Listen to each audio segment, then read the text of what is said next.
नमस्कार दोस्तों, कैसे हैं आप सब। आप सभी लोगों का स्वागत है आपके अपने परिवार लर्निंग गाइड। आज की जो हमारी क्लास होगी वो करंट अफेयर्स की होगी, जिसके अंतर्गत हम लोग जनवरी 2025 से लेके सितंबर 2025 यानी कि पिछले 9 महीने का संपूर्ण करंट अफेयर्स कवर करेंगे।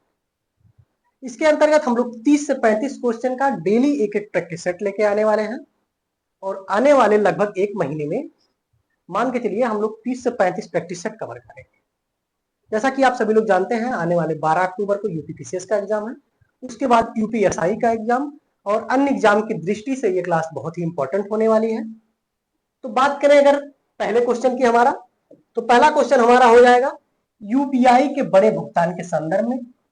और ध्यान रखेंगे यूपीआई में हाल ही में कुछ चेंजिंग हुई है, जिसमें यूपीआई में 24 घंटे के अंदर लेन देन की जो सीमा थी पहले 1 लाख थी, उसे बढ़ा के कुछ क्षेत्रों में 5 लाख और कुछ क्षेत्रों में 10 लाख किया गया है। ठीक है, तो क्वेश्चन की दृष्टि से अगर बात करें करंट के संदर्भ में तो ये बहुत ही इंपॉर्टेंट है। पहला क्या हो जाएगा, 15 सितंबर 2025 को भारतीय राष्ट्रीय भुगतान निगम यानी कि एनपीसीआई द्वारा यूपीआई के जरिए बड़े लेन देन में परिवर्तन किए गए हैं।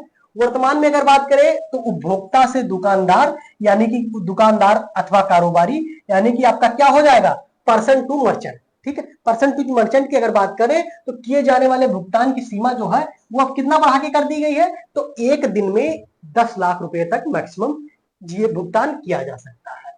कुछ क्षेत्रों में 5 लाख है, कुछ क्षेत्रों में 10 लाख है। वहीं प्रतिदिन लेन देन अधिकतम 5 लाख तक का भुगतान किया जा सकेगा। दूसरी अगर बात करें अब इन नए नियमों के तहत 24 घंटे के अंदर किन क्षेत्रों की अगर बात करें तो कुछ विशेष क्षेत्र अगर बात करें जैसे आपका शेयर बाजार हो जाएगा, तो शेयर बाजार के संदर्भ में 10 लाख रुपए का भुगतान।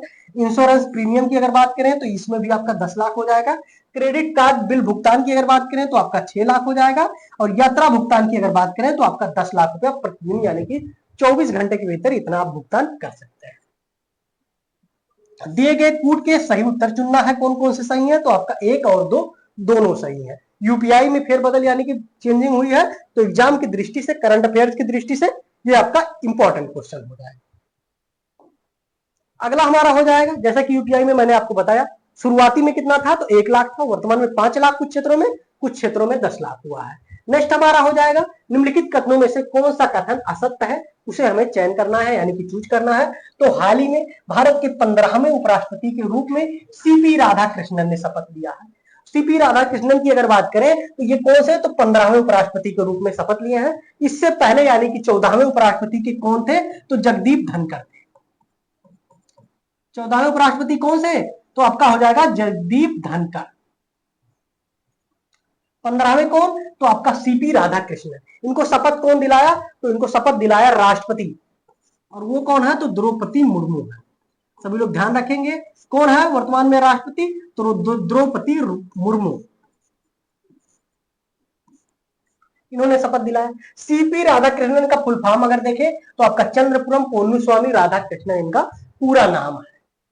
हाल ही में सुश्री टीसीए कल्याणी, टीसीए कल्याणी है ये, ध्यान रखेंगे। टीसीए कल्याणी ने महालेखा नियंत्रक के रूप में पदभार ग्रहण किया। वर्तमान में भारत के महालेखा नियंत्रक कौन है, तो आपका हो जाएगा टीसीए कल्याणी।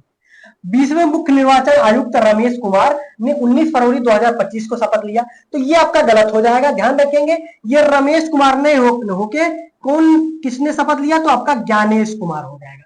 रमेश नहीं, ज्ञानेश कुमार ने शपथ लिया है। और कौन से, तो 20वें नंबर के मुख्य निर्वाचन आयुक्त नियुक्त हुए हैं। श्रीनिवास इजंती को national stock exchange of India का अध्यक्ष चुना गया। पहला आपका हो जाएगा national stock exchange of India का अध्यक्ष कौन है वर्तमान में, तो निवास इजंती। 20वें मुख्य निर्वाचन आयुक्त यानी कि वर्तमान में भारत के मुख्य निर्वाचन आयुक्त कौन है, तो आपका हो जाएगा ज्ञानेश कुमार। कौन से नंबर के, तो आपका 20वां हो जाएगा। और टीसी कल्याणी की अगर बात करें तो वर्तमान में भारत के महालेखा नियंत्रक चुना गया है। और वर्तमान में सीपी राधाकृष्णन भारत के उपराष्ट्रपति के रूप में, और कौन से नंबर के, तो 15वें उपराष्ट्रपति के रूप में ये चुने गए। किसकी जगह पे आए, तो जगदीप धनखड़। वो कौन से नंबर पे थे, तो वो 14वें नंबर पे थे। नेक्स्ट हमारा हो जाएगा क्वेश्चन नंबर तीसरा। क्वेश्चन नंबर तीसरे के अंतर्गत निम्नलिखित में से किसके द्वारा डिफरेंट बट नो लेस नामक किताब लिखी गई है। मोस्ट इंपॉर्टेंट, बहुत ही चर्चा में रही है। डिफरेंट बट नो लेस नामक बुक किसके द्वारा लिखी गई, तो आपका अनुपम खेर हो जाएगा। अगला हमारा हो जाएगा क्वेश्चन नंबर 4। रक्षा मंत्री राजनाथ सिंह ने मुंबई के गेटवे ऑफ इंडिया में समुद्र प्रदक्षिणा अभियान, मोस्ट इंपॉर्टेंट आपसे पूछा जा सकता है समुद्र प्रदक्षिणा अभियान, पहला आपसे पूछा जाएगा समुद्र प्रदक्षिणा अभियान की शुरुआत कहां हुई, तो मुंबई के गेटवे ऑफ इंडिया में। किसके द्वारा इसका उद्घाटन किया गया, तो आपके भारत के रक्षा मंत्री राजनाथ सिंह द्वारा इसका उद्घाटन किया गया, इसको रवाना किया गया। और इसका संबंध अगर बात करें तो यह दुनिया की पहली ऐसी नौकायन परिक्रमा है। समुद्र प्रदक्षिणा अभियान क्या है, नौकायन परिक्रमा है एक प्रकार की, और जिसकी विशेषता क्या है, तो इसमें थल सेना, नौसेना, वायुसेना की केवल महिला अधिकारी इसमें शामिल होंगी। क्या नाम है, तो आपका समुद्र प्रदक्षिणा अभियान इसका नाम है। मुंबई के गेटवे ऑफ इंडिया से इसको रवाना किया गया, किसके द्वारा, तो भारत के रक्षा मंत्री राजनाथ सिंह द्वारा। इसकी विशेषता की अगर बात करें तो ये एक प्रकार की नौकायन यानी कि समुद्री नौकायन परिक्रमा है। और इसकी विशेषता दूसरी क्या है, तो इसमें थल सेना, वायुसेना और नौसेना की केवल महिला अधिकारी इसमें शामिल होंगे। तो आपका एक और दो दोनों सही हो जाएगा इसमें। नेक्स्ट हम क्वेश्चन देखेंगे, क्वेश्चन नंबर हमारा हो जाएगा 5वें नंबर पे। 10 सितंबर 2025 को उत्तराखंड में सतत पर्यटन को बढ़ावा देने के लिए, पहला आपका हो जाएगा उत्तराखंड में सतत पर्यटन को बढ़ावा देने के लिए किसके किसके, तो भारत सरकार और एशियाई विकास बैंक के मध्य समझौता हुआ है।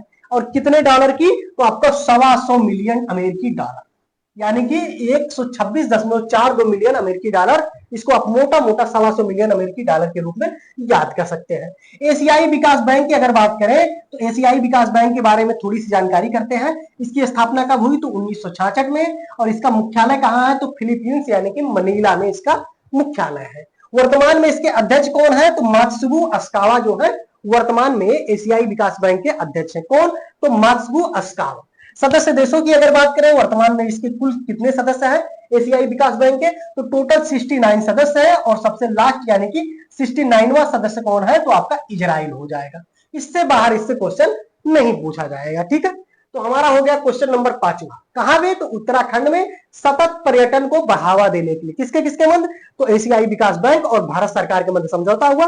कितने पैसों का पूछा जा सकता है, तो 125 मिलियन अमेरिकी डॉलर का समझौता हुआ है, ठीक है। नेक्स्ट क्वेश्चन हम देखेंगे, क्वेश्चन नंबर हमारा 6वां हो जाएगा। महिला विश्व कप का 13वां संस्करण 30 सितंबर 2025 को शुरू हुआ। और किसके किसके मध्य होगा, तो ये तो भारत श्रीलंका के मध्य होगा। और इसका उद्घाटन मैच गुवाहाटी में खेला जाएगा, गुवाहाटी यानी कि असम में खेला जाएगा। इसका दोनों सही हो जाएगा। क्वेश्चन नंबर 7वां, निम्नलिखित कथनों पर विचार करना है और कौन सा सही कथन सही है उस पर हमें उसकी जानकारी करनी है।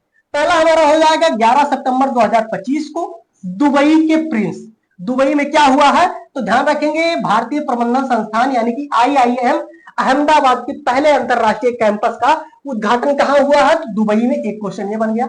और किसके द्वारा, तो दुबई में क्राउन प्रिंस शेख अमदाद बिन मोहम्मद बिन राशिद अल मखदूम, भारत के शिक्षा मंत्री धर्मेंद्र प्रधान के साथ, यानी कि इन दोनों के द्वारा, इन दोनों मिलने का, कहां पे, तो दुबई में। और किसकी, तो आपका भारतीय प्रबंधन संस्थान IIM अहमदाबाद के अंतरराष्ट्रीय कैंपस का उद्घाटन किया गया, कहां, तो दुबई हो जाएगा। दूसरा अगर बात करें तो 10 सितंबर 2025 को दिल्ली में क्या हुआ, तो दिल्ली में हुआ केंद्रीय जनजाति कार्य मंत्रालय द्वारा नई दिल्ली में दुनिया की पहली डिजिटल आदिवासी विश्वविद्यालय, जिसका नाम क्या है, तो आदि संस्कृत है, इसको लॉन्च किया गया। दुनिया की पहली डिजिटल आदिवासी विश्वविद्यालय आदि संस्कृत कहां लॉन्च की गई है, तो आपका नई दिल्ली में। और किसके द्वारा, तो केंद्रीय जनजाति कार्य मंत्रालय द्वारा लॉन्च किया गया। कब, तो 10 सितंबर 2025 को। दोनों आपका सही है, ध्यान रखेंगे। इससे आपका 3 से 4 क्वेश्चन इसमें बन गया। नेक्स्ट हम देखेंगे, क्वेश्चन नंबर हमारा हो जाएगा 8वां। 8वें क्वेश्चन में बात की गई है, विकल्प चूज करना है, इसमें से कौन सा विकल्प सही है। तो पहला आपका हो जाएगा आईसीसी ने महिला क्रिकेट विश्व कप 2025 से कुछ ही हफ्ते पहले अपने प्रमुख अभियान बिल टू विन का अनावरण किया। बिल टू विन अभियान किसके द्वारा शुरू किया गया, तो आईसीसी द्वारा शुरू किया गया। बिल टू विन अभियान किससे संबंधित है, तो महिला क्रिकेट विश्व कप 2025 से संबंधित है। 2 क्वेश्चन ये बन गया।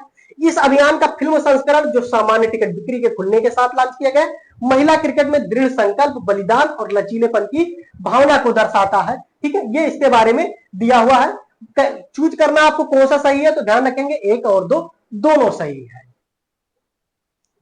क्वेश्चन नंबर हमारा हो जाएगा 9वां। 9वें क्वेश्चन के अंतर्गत हमारा हो जाएगा कि निम्नलिखित में से कौन सा कथन असत्य है, उसे चूज करना है। तो नेपाल के इतिहास में अंतरिम पहली महिला प्रधानमंत्री की बात की जा रही है तो कौन बनी है, तो सुशीला कार्की बनी है। नेपाल में पहली बार अंतरिम महिला प्रधानमंत्री बनी है और ये कौन है, तो सुशीला कार्की बनी है। सितंबर 2025 को स्वीडन के प्रधानमंत्री जोनास गहर स्टोरे को पुनर्निर्वाचित किया गया। पहला तो आपका सही है। दूसरा ध्यान रखेंगे, ये जो प्रधानमंत्री है जोनास गहर स्टोरे, ये पुनर्निर्वाचित हुए हैं, किंतु ये स्वीडन के प्रधानमंत्री ना होके कहां के हैं, तो आपका नॉर्वे हो जाएगा। यानी कि दूसरा आपका गलत हो जाएगा, ये नॉर्वे के प्रधानमंत्री है, स्वीडन के नहीं। तीसरा, भारतीय अमेरिकी किशोर तेजश्री मनोज, मोस्ट इंपॉर्टेंट नाम है तेजश्री मनोज, ये क्या चुने गए हैं, तो टाइम मैगजीन ने 2025 के किड ऑफ द ईयर 2025 के रूप में इन्हें चुना है। किसे, तो तेजश्री मनोज को चुना। किसके द्वारा, तो टाइम मैगजीन द्वारा। और क्या चुने गए, तो किड ऑफ द ईयर 2025 के रूप में। 9 सितंबर 2025 को इथोपिया देश में अफ्रीकी महाद्वीप की सबसे बड़ी जल विद्युत परियोजना, जिसका नाम है ग्रैंड इथोपियन रेनेसा डैम,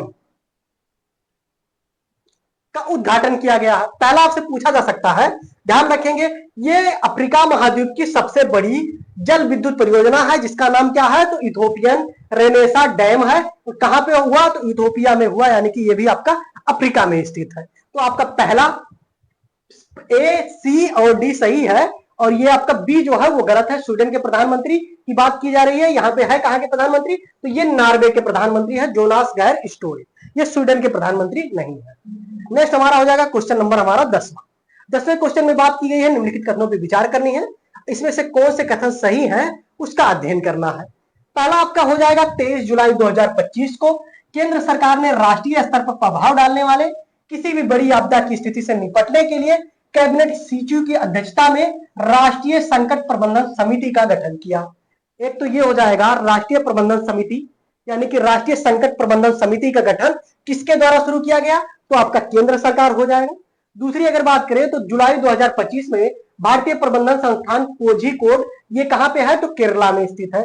और इस संस्थान द्वारा प्रबंधन शिक्षा में नवाचार और ज्ञान प्रसार को बढ़ावा देने के लिए ज्ञानोदय शैक्षणिक नवाचार और प्रकाशन केंद्र नामक एक नई पहल की शुरुआत की गई। किसके द्वारा शुरू की गई, तो भारतीय प्रबंधन संस्थान कोझिकोड के द्वारा शुरू की गई।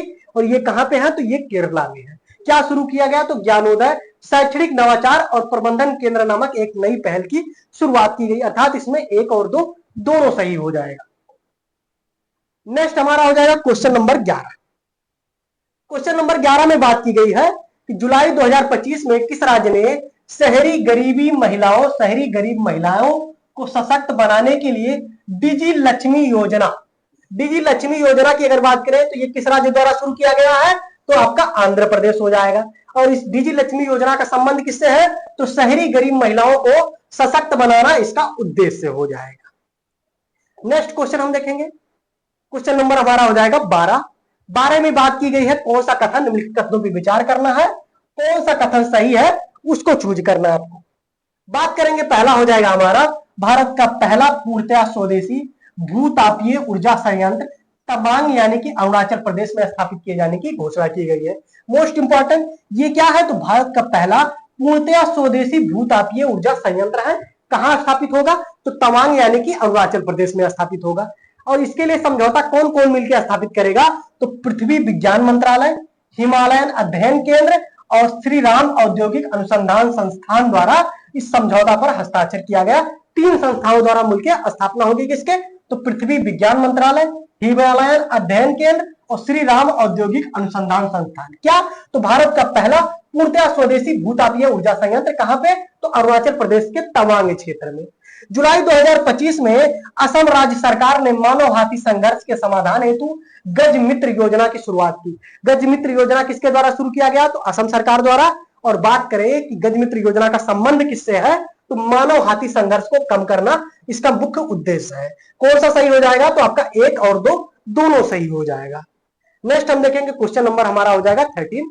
परिवार दत्तक ग्रहण कार्यक्रम के तहत तपेदिक यानी कि टीबी रोगियों की जांच शुरू करने वाला पहला राज्य या केंद्र शासित प्रदेश कौन सा बन गया है, तो आपका पुदुचेरी हो जाएगा। मोस्ट इंपॉर्टेंट हो जाएगा परिवार दत्तक ग्रहण कार्यक्रम, पूछा जा सकता है किस राज्य द्वारा शुरू किया गया, तो आपका हो जाएगा पुदुचेरी। दूसरा आपसे पूछा जा सकता है परिवार दत्तक ग्रहण कार्यक्रम का संबंध किससे है, तो टीबी रोगियों की जांच करना इसका मुख्य उद्देश्य है, यानी कि टीबी रोगियों के परीक्षण से संबंधित है परिवार दत्तक ग्रहण कार्यक्रम। किसके द्वारा शुरू किया गया? तो पुडुचेरी राज्य द्वारा, ये केंद्र शासित प्रदेश द्वारा इसकी शुरुआत की गई। अगला हम देखेंगे क्वेश्चन नंबर हमारा हो जाएगा 40। क्वेश्चन नंबर 40 में बात की गई है कि जुलाई 2025 में किस राज्य सरकार ने महिलाओं और ट्रांसजेंडर दोनों के लिए मुफ्त बस यात्रा हेतु सहेली स्मार्ट कार्ड योजना शुरू की? तो ये दिल्ली गवर्नमेंट द्वारा शुरू की गई है। दिल्ली गवर्नमेंट द्वारा शुरू की गई कौन सी? तो सहेली स्मार्ट कार्ड योजना शुरू की गई है। और इसका उद्देश्य क्या है? फ्री, यानी कि महिला एवं ट्रांसजेंडर के लिए मुफ्त में बस यात्रा की बात की गई। किसके द्वारा? तो आपका दिल्ली हो जाएगा। नेक्स्ट हम देखेंगे क्वेश्चन नंबर हमारा हो जाएगा 15।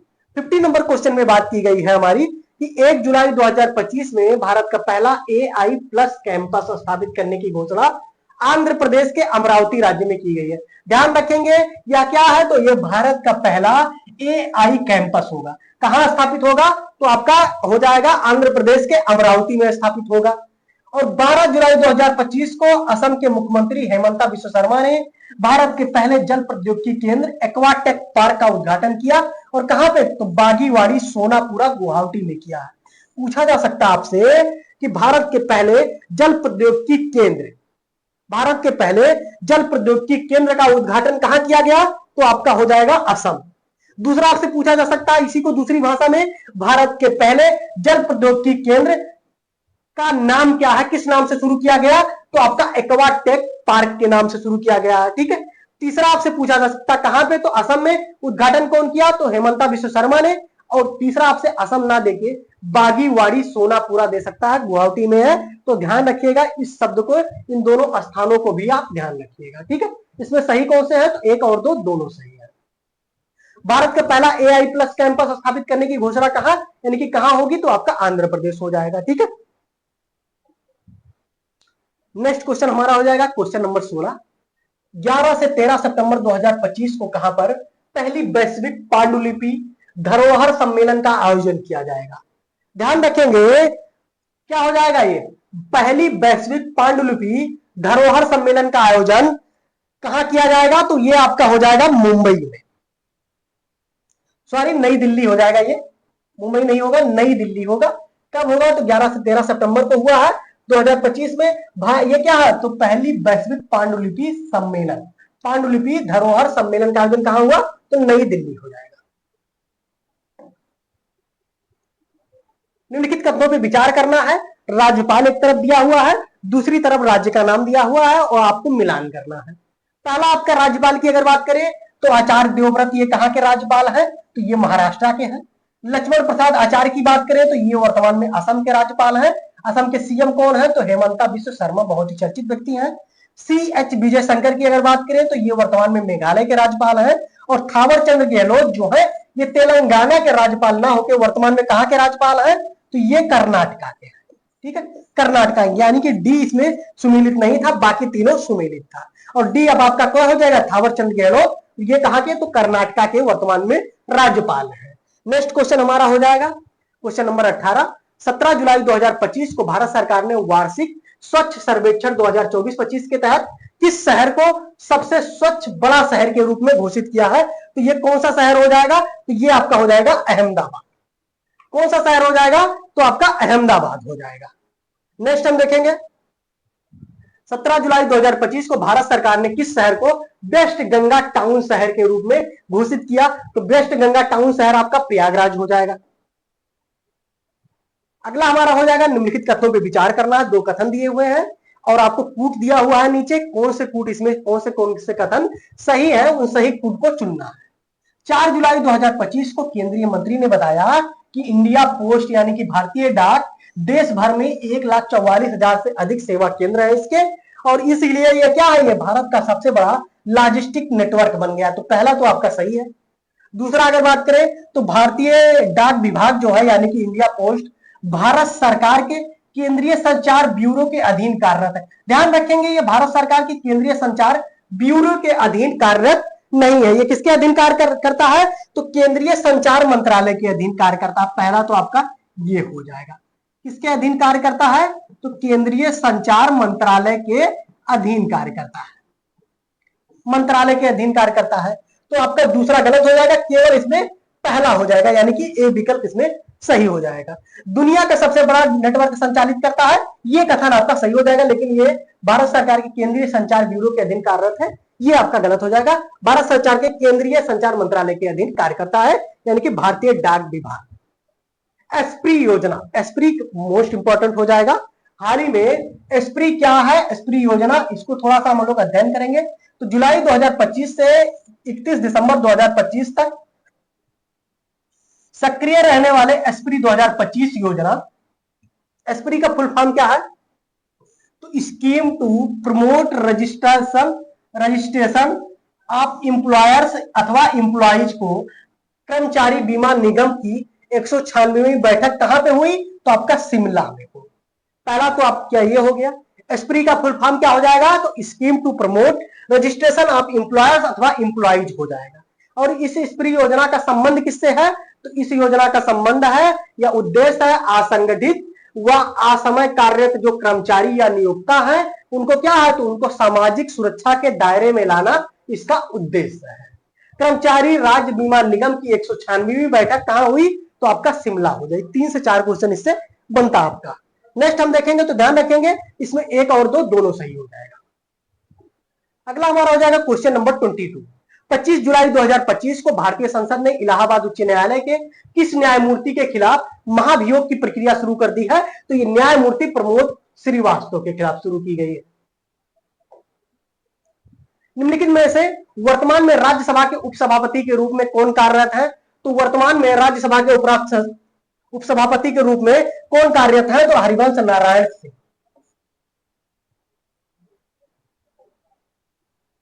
प्यू रिसर्च सेंटर मोस्ट इंपॉर्टेंट, हाल ही में प्यू रिसर्च सेंटर यानी कि पीआरसी के अनुसार इन्होंने एक रिसर्च किया, उसके संदर्भ में बात करेंगे। तो प्यू रिसर्च सेंटर यानी कि पीआरसी द्वारा स्प्रिंग 2025 ग्लोबल एप्टीट्यूड सर्वे के अनुसार भारत के 74% लोग अपने देश की जो लोकतांत्रिक शासन प्रणाली है उससे क्या है, उससे संतुष्ट है।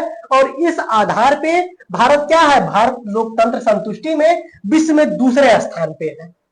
प्यू रिसर्च सेंटर जो है वह एक अमेरिकी गैर लाभकारी थिंक टैंक है जो सामाजिक मुद्दों, जनमत और दुनिया को आकार देने वाली जनसांख्यिकी रुझानों पर डेटा आधारित अनुसंधान करती है। तो ध्यान रखेंगे इसमें 1 और 2 दोनों सही है। प्यू रिसर्च सेंटर यानी कि पीआरसी क्या है, तो ये एक अमेरिकी गैर लाभकारी थिंक टैंक है। दूसरा आपसे क्या पूछा जा सकता है, तो प्यू रिसर्च सेंटर द्वारा स्प्रिंग 2025 ग्लोबल एप्टीट्यूड सर्वे जो दिया गया है उसमें भारत के 74% लोग भारत की लोकतांत्रिक प्रणाली से संतुष्ट है। और इस आधार पे क्या है, तो भारत लोकतांत्रिक संतुष्ट में विश्व में 2nd स्थान पे आता है। ठीक है, किसके द्वारा जारी की गई, तो पीआरसी यानी कि प्यू रिसर्च सेंटर। इतना आप ध्यान रखेंगे। अगला हमारा हो जाएगा क्वेश्चन नंबर 25। संयुक्त सैन्य अभ्यास बोल्ड कुरुक्षेत्र मोस्ट इंपॉर्टेंट हो जाएगा। किसके किसके मध्य, तो भारत और सिंगापुर के मध्य हुआ। कब हुआ, तो इसका 14वां संस्करण हुआ है। और बात करेंगे तो कहां पे, तो राजस्थान के जोधपुर में। एक तो आपका ये हो गया।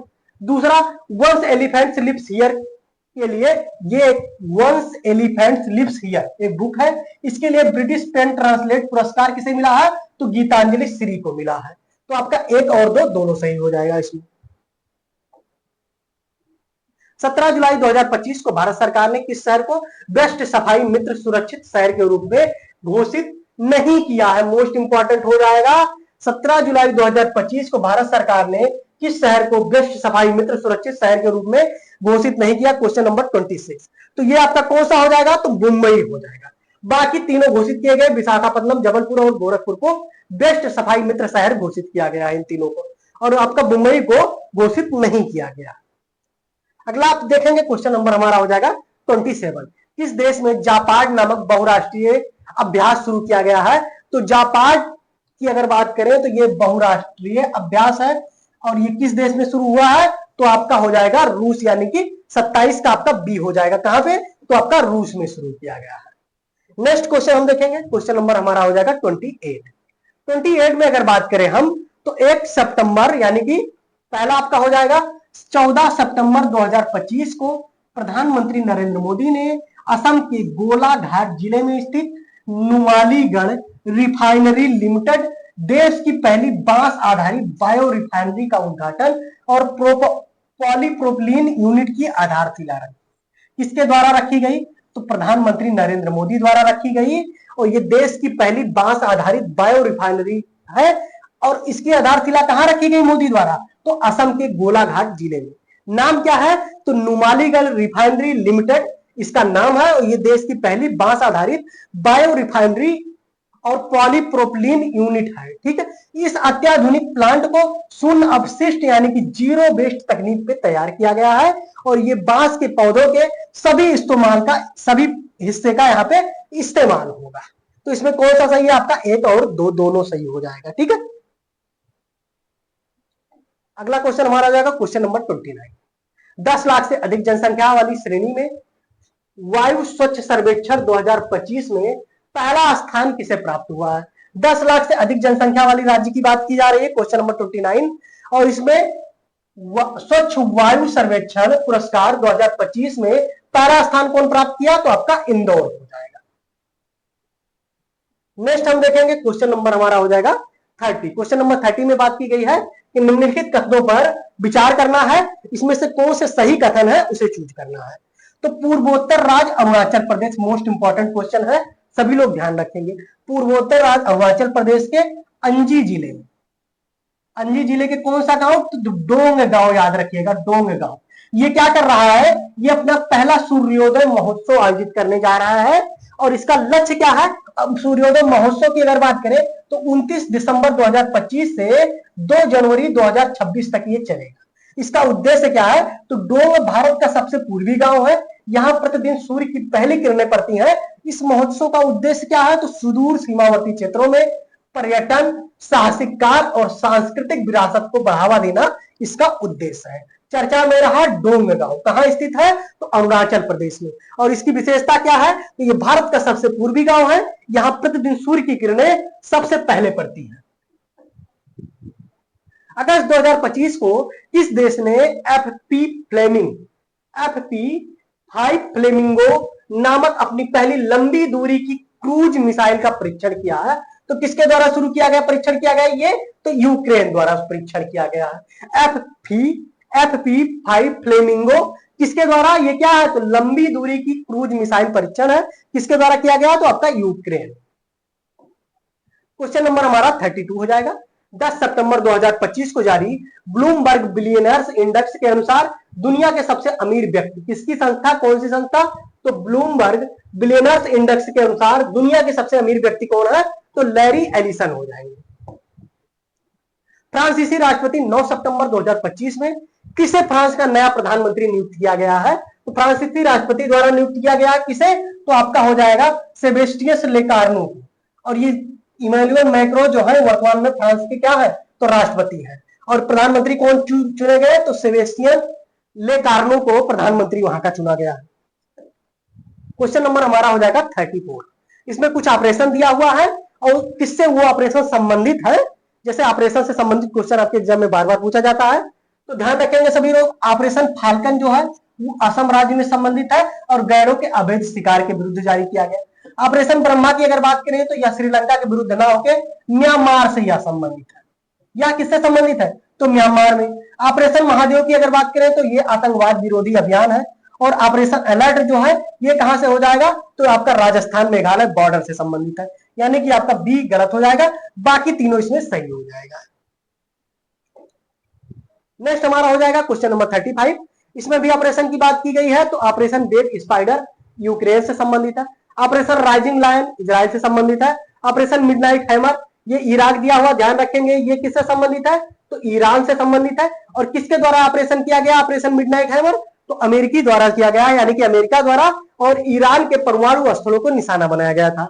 बात करें ऑपरेशन बसायर अल फतह किससे संबंधित है? तो ईरान ने कतर के अल उदी एयरबेस को निशाना बनाया था, यानी कि ईरान ने इस ऑपरेशन को किया था। कहां में? तो कतर में किया था। तो ये हमारा हो जाएगा करंट अफेयर्स के अंतर्गत लगभग 35 क्वेश्चन हम लोगों ने अभी तक कवर किया है। ठीक है, मिलते हैं आपको नेक्स्ट क्लास में। एक चीज आप ध्यान रखेंगे क्लास से पूर्व, आपको अगर इसका पीडीएफ चाहिए तो आप प्ले स्टोर पे जाके लर्नर गाइड ऐप इंस्टॉल कर सकते हैं। वहां पे आपको इसकी फ्री में पीडीएफ आपको उपलब्ध है। अन्य पीडीएफ यानी कि मटेरियल जीके जीएस की जो मटेरियल है पीडीएफ है वो भी आपको फ्री में उपलब्ध हो जाएगा। डेली करंट अफेयर्स के कुछ 10 से 15 क्वेश्चन क्यूज के रूप में आपको वहां पे मिल जाएगा। जीके के 20 से 25 क्वेश्चन डेली मिल जाएंगे आपको वहां पे। ठीक है। और अगर आपको प्रैक्टिस सेट चाहिए यूपीएसआई के लिए तो आने वाले 7 से 8 दिन में हम लोग लगभग 25 प्रैक्टिस सेट केवल 25 रुपए में बंपर ऑफर के साथ शुरुआती 500 बच्चों के लिए लेके आ रहे हैं। ये प्रैक्टिस सेट आने वाले एक हफ्ते में आपको उपलब्ध हो जाएगा, ठीक है। जिसके अंतर्गत हम लोग लक्ष्य रखे हैं कि लगभग 25 प्रैक्टिस सेट के अंतर्गत हम लोग लगभग 160 क्वेश्चन पर प्रैक्टिस सेट में होगा और लगभग 4000 क्वेश्चन को इसमें हम लोग रखे हैं, ठीक है। ध्यान रखेंगे एक एक प्रैक्टिस सेट का हम लोग सॉल्यूशन यानी कि सॉल्व वीडियो इस चैनल पे आपको उपलब्ध मिलेगा। आप प्रैक्टिस सेट लगाइए, उसके बाद आपको जो चीजें समझ में नहीं आए उसका सॉल्यूशन यानी कि सॉल्व वीडियो इस प्रैक्टिस सेट इस चैनल पे आपको उपलब्ध रहेगा, वहां से आप देख सकते हैं।